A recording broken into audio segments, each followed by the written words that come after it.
School शिक्षयित्री दिन में पिला पाठ पढ़ाऊले आउ रातिर करुले यही कम। आसतु जानिबा यार सर्विसेस खबर विषय।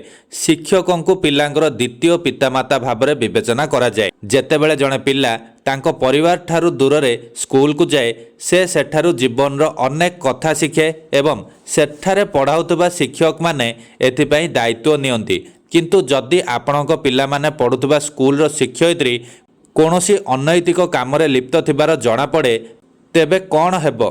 आपण आश्चर्य होउछंती कि संप्रति इटाली एक समान घटना सामना को आसीछि जेउठारे स्कूल रे पढ़ुथबा पिलामानंकर अभिभावक माने एक अश्लील साइट रे सेमानंक पिलामानंकर शिक्षयित्री को चिन्हि पारिथिले, जाहाकु नै एक हंगामा होइथिला, जहाँ एबे सोशल मीडिया रे लोकंकर दृष्टि आकर्षण करुछि। इटालीय एक कैथोलिक स्कूल रो जड़े शिक्षयित्री को जड़े अश्लील वेबसाइट पाई मॉडल भाव में काम करुवा धरा पड़ा पर तांकु निलंबित करा जायतिबा जणा पड़िछि।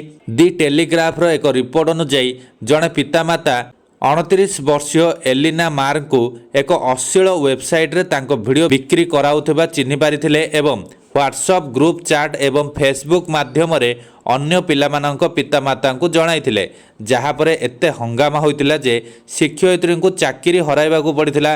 अभियोग पाइबा परे स्कूल प्रशासन कार्यानुष्ठान ग्रहण करथिला, किंतु मार्ग एहाकू विरोध करथिले। से जुक्ति करथिले जे तांको खाली समय रे से जहाँ करिसंती ताहा अन्य काहार क्षति करे नाही।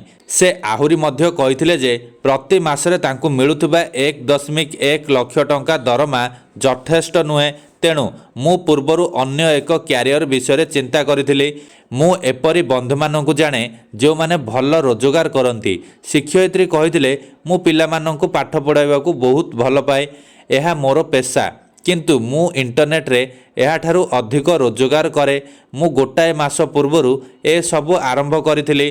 प्रकृत रे टंका रोजगार करिपारिबि कि नाही ताहा देखिबा पई मु ए सबु करिथिली। मु गोटाए दिन रे गोटाए मासर दरमा रोजगार करिपारिथिली।